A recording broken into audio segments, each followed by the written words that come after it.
What's going on, everybody? Welcome back to the channel. So if you're familiar with my channel, I have an affinity for AKs. And if you saw my review of one of my Norinco 84Ss in 5.56, you'll know that I have two, okay?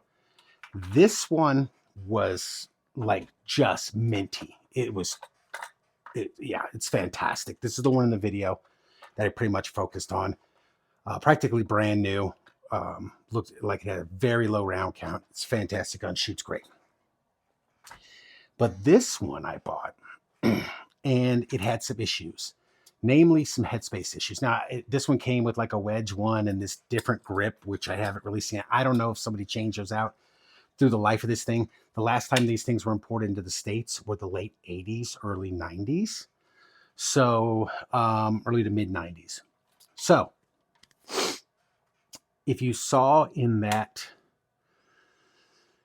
video, and I'll put a link to that down below, I was having issues with this one, namely head spacing issues.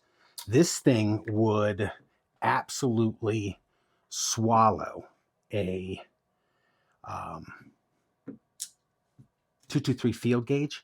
It almost swallowed the 5.56 max gauge. Now, if you don't know what I'm talking about, here's a graphic right here. Here's a chart. 223 and 5.56 have different, yes, they're relatively the same, but they're measured different. The military measures a min max, and if they fall anywhere in there and they won't close on a max gauge, they're good. 223 has go, no go, and field gauge, as you can see. Now the min is exactly the same for 223 and 5.56, but as you can see, the max is even past the field gauge.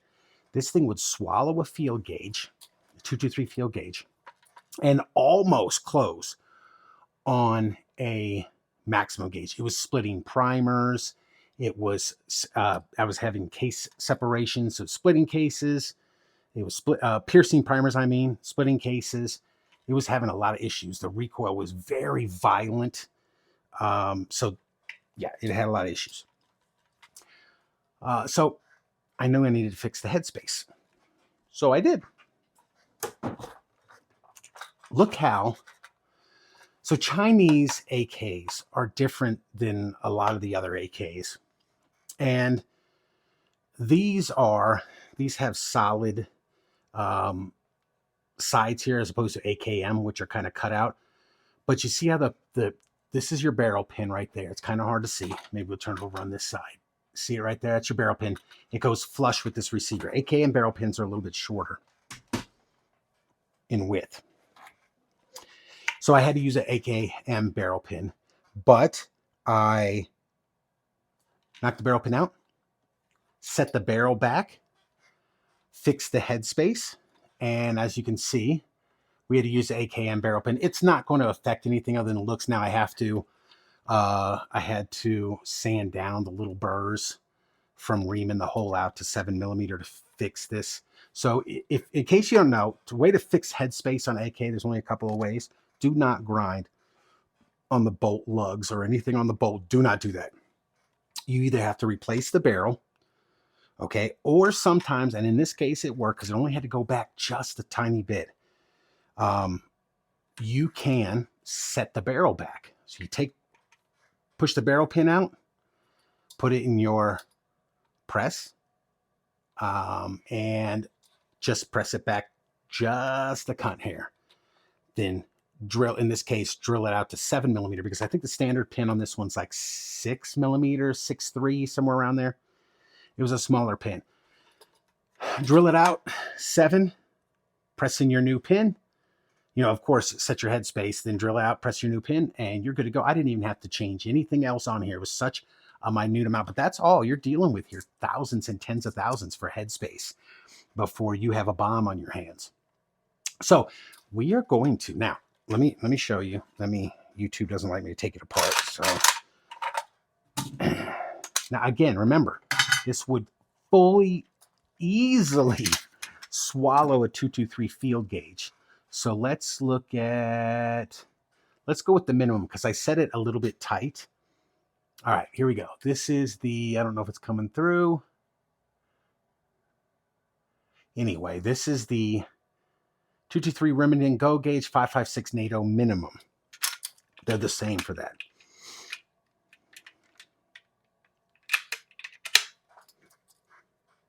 So I made it tough to where you have to push it. Now I did put a live round in here and it closes on that just fine, but I made it a little bit tight where you have to see how it kind of, all right. So there it is. It kind of looks like hammered shit right now. But again, I got blue. I'll blue it up. We'll never know the difference. I did put the, I don't know if I mentioned it. I did put this one came, like I said, came with the wedge or the sugar scoop or the slant brake. Some people get butt hurt depending on what you call it. This is an Arsenal Sam 5 muzzle brake that I put on a little comp.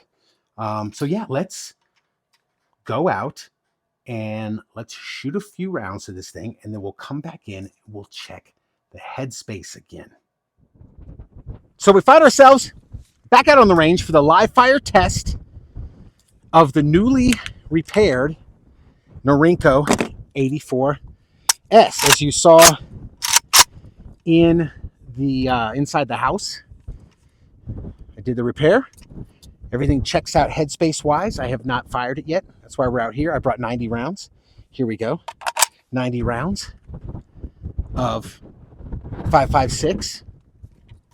Graciously provided by Mark at Browne Works. Fantastic custom grip maker. If you want some really custom stuff, you want grips to look like my shirt, hit him up, man. He can do it for you. You know where to find the info. So, again, we have brought out 90 rounds. I just want to run 3 mags through it, and we'll see if it works. We'll see how the ejection is. We'll see, we'll look at all that kind of stuff. The ejection pattern. We'll check out some cases. Yeah, man, let's just fire it up. And hopefully everything works great. We'll go back in the house to check the headspace. If something is screwed up, you will see it at the end of this video. So let's just check this out, man.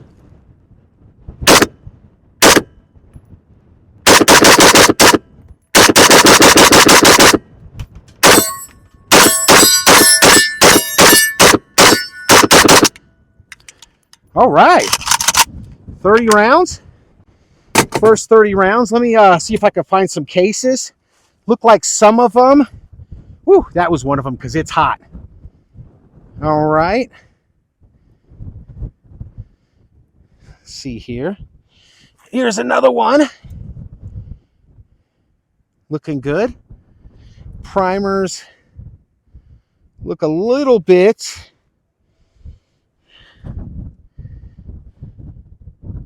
No piercing so far or anything like that. So there's 2 of them. They look okay. Let's check out another mag. Now, some of these mags were a little sticky while loading them, so I wouldn't be surprised if we have some issues, but yeah, see? I knew one of these, I don't think it's been loaded, and I knew it. I said, damn it, this fucking thing is sticky. I hope it doesn't give me problems. And it did. You could even hear like, yeah, see, I'm having trouble even, it's gummy. Let's set that one aside right now. Maybe we'll take the ammo out of that one. Let's try this one. Let's see.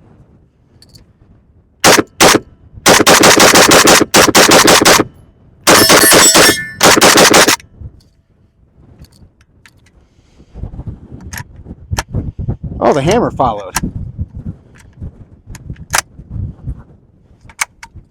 I didn't hit that primer and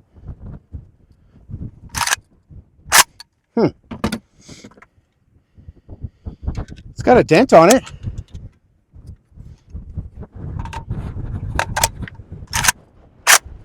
Let's see.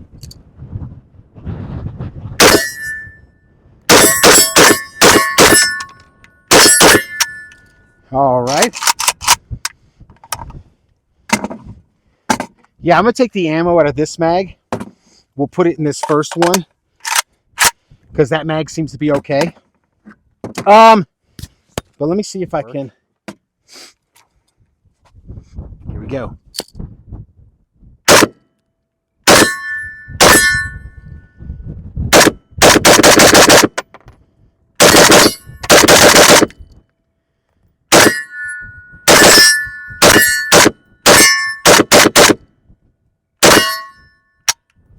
Okay. I guess it did work at that. I probably need to take these apart. Of course, in case you didn't know, Norinco 84S mags, well, all Norinco mags, but you have to buy them pre-owned. And you can even see, I hope it's coming through on camera there, you can even see some like leftover Cosmoline or something. That's my bad. I should have cleaned this sucker. I didn't. The recoil is a lot less violent. Feels just like my other one. I mentioned when I reviewed the two rifles and I threw this one in that the recoil was really violent on this one. And I think that had to do with the headspace being so long. It was almost closing on a 5.56 max gauge, which I've shown this chart in a bunch of my videos to help explain headspace. And as you can see, the max for 5.56 is way longer than the 223 field gauge. And it used to swallow a 223 field gauge. Now it's tight on a go gauge.